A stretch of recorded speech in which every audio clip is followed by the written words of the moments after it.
ცოტნე ივანიშვილს ვიცნობ. ცოტნე ივანიშვილი არის ღირსეული პიროვნება, ღირსეული ოჯახის შვილის. ახალი გაერთიანების დამფუძნებელი, რომელიც გუშინ ვინაობას მალავდა ლევან ყურაშვილია. პირველებმა ყურაშვილს ისანში მუნიციპალურ საცურაო აუზზე მიაგნო. ირკვევა, რომ რადიკალური მოძრაობის ერთ-ერთი დამფუძნებელი, რომლის მეთაურიც გუშინ საციხო საქმეების ჩადენას აანონსებდა, მერიიდან იღებს ხელფასს და მერიის თანამშრომელია. დღეს ყურაშვილმა კავშირი ცოტნე ივანიშვილთანაც არ უარყო. აი ფოტოები, სადაც ის ბიძინა ივანიშვილის უმცროს ვაჟთან ერთად ჩანს. და ცოტნე ივანიშვილი არის საამაყო პიროვნება. ჩვენ ვემსახურებით ეროვნულ ინტერესებს ქვეყნის. დანარჩენი ახლა სამსახურის გარეთ რას გააკეთებ, უკვე ჩემი საქმეა. გივი ქართველიშვილმა, ლევან ყურაშვილმა და ნიამ ჭედლიშვილმა ახალი მოძრაობა, რომლის შექმნაც გუშინ დაანონსეს, იუსტიციის სამინისტროში დღეს დაარეგისტრირეს. 5-დან 2 წარმომადგენელი, ვინც ბრიფინგზე იჯდა, დამფუძნებლების ჩამონათვალში არ არიან. ყურაშვილი მერიის თანამშრომელია, როცა ქართულ ოცნებას სჭირდება, ის დარბის. აი ფოტოებიც, სადაც მიხეილ ყაველაშვილთან ერთად სტუდფესტის ფარგლებში მარათონში მონაწილეობს. ქართული ოცნების ლიდერი არ არსებობს, ვისთან ერთადაც ფოტო არ გაქვთ გადაღებული და რა გაკავშირებთ ქართულ ოცნებასთან? და სურათი რომ აქვს გადაღებული რა მოხდა? რა ვიცი, ყველა დანაშაულია? სურათი ქართულ ოცნებასთან. დანაშაულია? საჯარო მოხელება. დანაშაულია? რომ არაფორმალური დაჯგუფება გააკეთეს. არაფორმალური დაჯგუფება არა.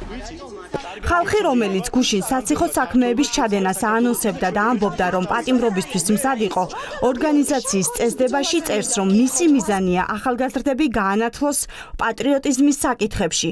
ეს ორგანიზაცია მზად არის ითანამშრომლოს უცხო ქვეყნებთანაც. ჩნდება კითხვა, ვინ არის ეს და არის თუ არა რუსეთი. ეს არის ორგანიზაციის დამფუძნებლის ლევან ყურაშვილის Facebook გვერდი, ის თავად აქვეყნებს ვიდეოს, როგორ ესწრება პრორუსული კავშირის ევრაზიის ინსტიტუტის შეხვედრას. ამ ინსტიტუტის დამფუძნებელი გულბათ რცხილაძე სუსმა რამდენიმე კვირის წინ ჯაშუშობის ბრალდებით დააკავა. დღეს ყურაშვილი, რომელსაც ჩვენ მუნიციპალურ აუზზე დასაქმების ადგილას მივაკითხეთ, მოუცლელობის მოტივით კითხვებს არ პასუხობს. მინდა ზედმეტ საუბარი. ევრაზიის ინსტიტუტის შეხვედრებს ეს კარგად ბრძანდებოდით. კარგად ბრძანდებოდით. ამოვწურე მე საუბარი. ურთიერთობებთან დაკავშირებით როგორია თქვენი პოზიცია? ევრაზიის ინსტიტუტში შეხვედრებს რომ ესწრებოდით, კარგით.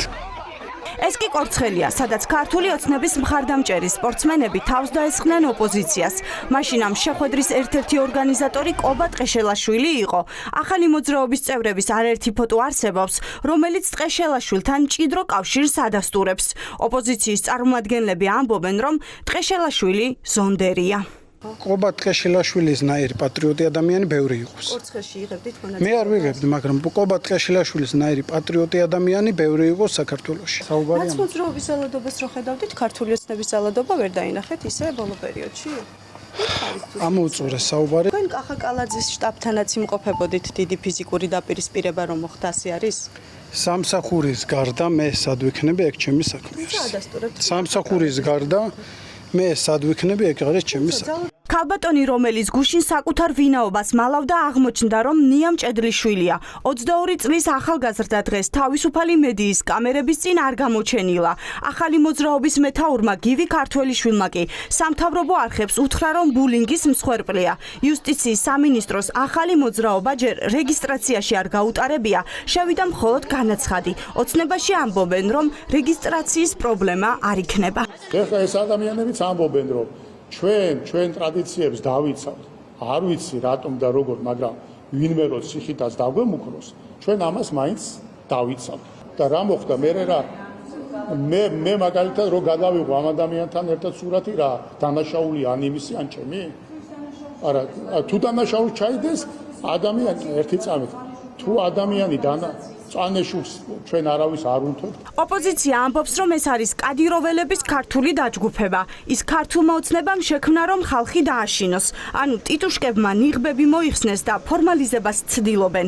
ეს არის შეფასება. და როდესაც პირთა ჯგუფი აანონსებს იმას, რომ ამ მონოპოლიაში სახელმწიფოს შეეცილება და მათთვის გაურკვეველი რაღაც ღირებულებების დასაცავად მზად არის ციხეში წავიდეს, აქ განგაშის ზარი უნდა იყოს შემოკრული სუსში, შინაგან საქმეთა სამინისტროში, მაგრამ ამის ნაცვლად ხედავთ, რომ ქართული ოცნების მოლაპარაკე თავები ამ ყველაფერს იწონებენ, რაც იმის მანიშნებელია, რომ მათ არამხოლოდ მწვანე შუქი აუნთეს, არამედ დააორგანიზეს კიდეც ეს ჯგუფები. ეხლა საერთოდ ნახე განცხადება, რომ რაღაცა გამიჯნულა, ძალადობას ემიჯნება და ძალადობას არ გულისხმობს. აბა რას გულისხმობს უბრალოდ საინტერესო ვინმე მკითხოს. ძალადობრივად არაპირებს და ლაპარაკი არ შეუძლია, იმიტომ რომ გუშინ რამდენიმე ჟურნალისტი გაეკიდა კი თორსუსად ლაპარაკზე უარს ამბობს, თუ არც ლაპარაკობს და არც მუშტებს იქნევს, რითი იცავს მართლა დახატავს რამე ეს მუსიკას დაწერს თუ რას აპირებს, გასაგები იყოს ბრძოლის რა მეთოდების გამოყენებას აპირებს. ესეთი ორგანიზაციები ტიტუშკების მათყავთ ყველა რაიონში და ყველა მუნიციპალიტეტებში,